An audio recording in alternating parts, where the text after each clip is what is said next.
Howdy folks, Joe here from Just Your Average Joe's EDC. I'm doing a little bit of cleanup on this Queen City jack here. I got it day before yesterday. I just started to clean it and I realized I wasn't even recording it. So I thought I'd go ahead and at least record some of the cleanup here so that when I post the video of it being finished, you guys can see what it looks like. So hey, if you haven't already, make sure you like, subscribe, turn on your notifications. I appreciate all the support we've been getting. I've been having a ton of fun. And once again, it's Just Your Average Joe's EDC. All right, let's see here. Just gonna Dremel this off here to start. Try to get rid of some of this surface rust. Gonna get the back, the spine. I just now noticed that there's a little bit of separation on the scales here. Hoping that doesn't pose any problems.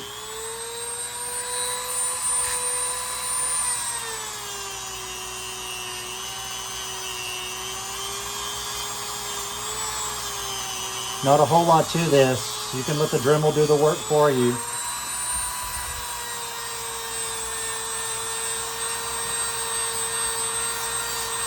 Gonna hit these bolsters.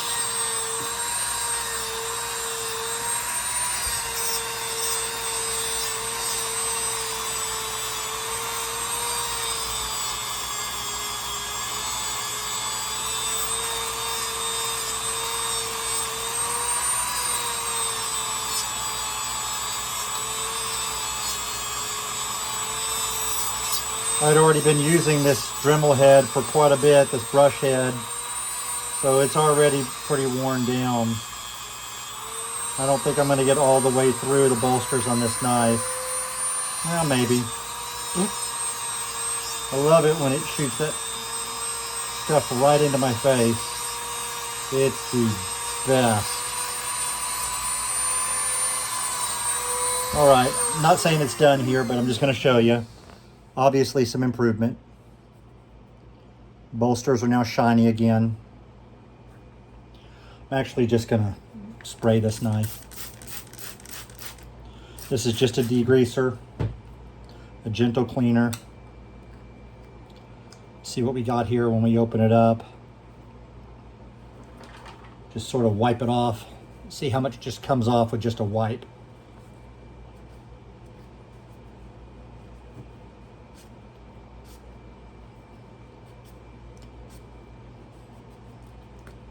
Hopeful that this white stuff here would come off.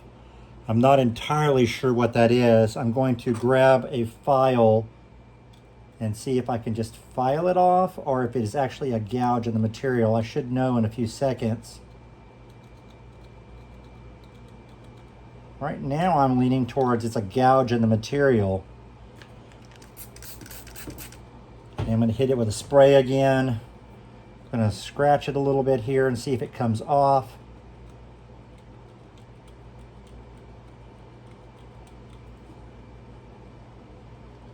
This is actually a gouge in the material, I believe.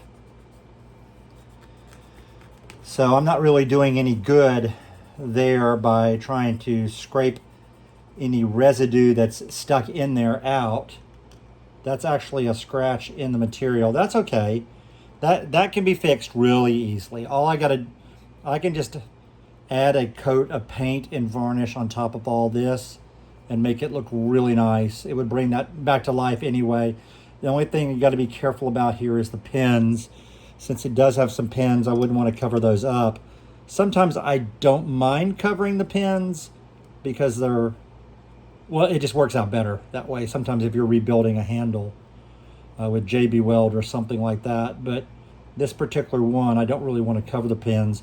So when I probably do paint the scales, what I will do most likely is I will take some liquid paper, the old-fashioned kind that comes in the bottle, and I will just put liquid paper on each one of these pin spots. And then when I do that, that protects it from the paint that's going on over that's going to cover these scales again. And it'll keep it from painting that spot. And then all I got to do is just wait for it to dry. I can scratch off the liquid paper and then just touch anything here with a little tiny brush with paint. It should fix it. All right, I'm going to take a look real quick at the top here.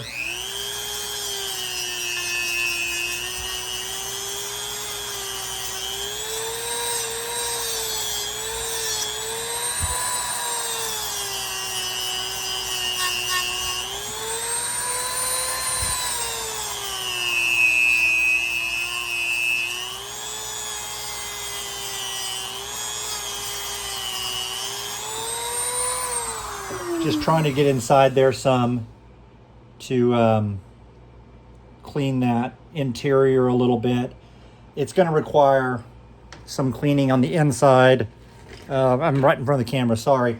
So there's several different ways to do that, and I'm sure you've seen all this before, but one good way is to shoot your degreaser in there and then just get you like a pistol or gun cleaning patch. Drop it in here like that, and then all you got to do is have something that you can run back and forth with it. A screwdriver. In this case, it's a file. It should work pretty well. You can hear it and you can feel it. And oh, look at that! See, getting a lot of gunk out of there. It'll be all the better when it's cleaned out on the inside. Work it back and forth real good. I mean, that patch is already, look at that. I mean, that is filthy. I might be able to use this one little corner still here. That's about it. This patch will be dust already. It will be headed for the trash. Yep, it's no good now. I'm just going to run my file up in here. These are little jeweler's files. I went to an estate sale and they had a whole basket of these for $10. And I couldn't pass it up, man, because they were just perfect for this kind of work. I assume that the person who had lived at that or in that house had been a jeweler, because there was a lot of that type of stuff. I also got my knife chest there. It's like one of those drawers. If you've ever seen the Thrifty Knifty show, it's essentially the same one he has. So crap's just, oh, look at that. I don't know if you saw that, but this big hunk of fuzz just came out. I was doing one of these one time, and a hunk of Wrigley wrapper came out. The old Wrigley gum they haven't made since like the 70s or 80s. It was my knife, so it'd probably been my gum from the 70s or 80s, like when I was a kid. Now you can hear it in there. I'm just working it hard to scour out any rust in there. It's more important to get this channel clean than anything else, because you want to have a good environment for the blade, and then it'll also improve your walk and talk when you clean out all the gunk from this. If it's got gunk in there like that piece of lint or whatever, pocket lint, then it messes with your walk and talk. Now, I like to carry these knives in a slipcase in my front pocket, and I think they're inexpensive. If you don't want to spend a bunch of money on one, you can get one on Amazon for like $10. I got mine from a farmer's market, where a guy was doing some leather craft. It was $10. It's great. I love it. I've actually got a couple, but there's one that I carry almost all the time.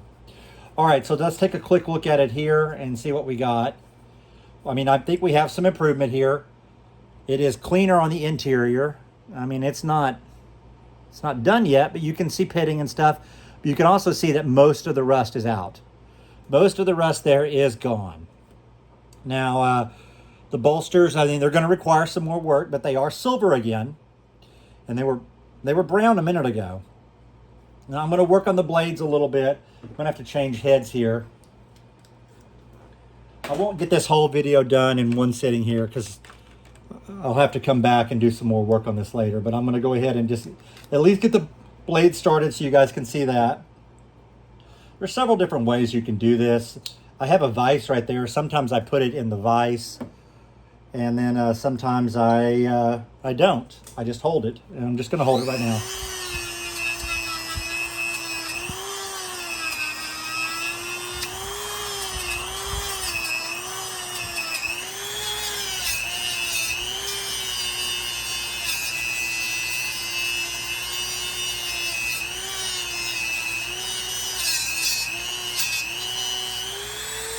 All right, so I'm not saying these are done, okay? I'm just going to show you where I'm at. All right, so this is the pin blade. I've done this side, I haven't done this side. So you can see a significant difference. So that's not that much work, okay? Just a couple of minutes there, I got that much done. So I'll come back for a part 2 on this one later and show you how it turned out with everything else I'm gonna do to it. I think I'm gonna have to do some paint to repair this gouge right here. But again, this is a Queen City. Well, why don't I clean up the tank stamp for you before I sign off?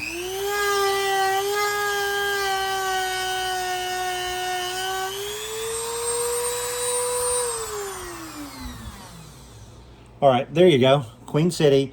And as I stated yesterday when I was doing the knife haul for these, the knife haul video for these, I've done zero research on any of these knives other than the Buck 112, which I already knew most of anyway. So, pardon me, got some dust. So I'm just kind of, you know, finding out about these as I go. The next video, when I finish on this, I'll give the update on what the story of the pattern number of this knife is and all that kind of stuff. Hey, thanks for tuning in. I appreciate it, guys. As always, God bless.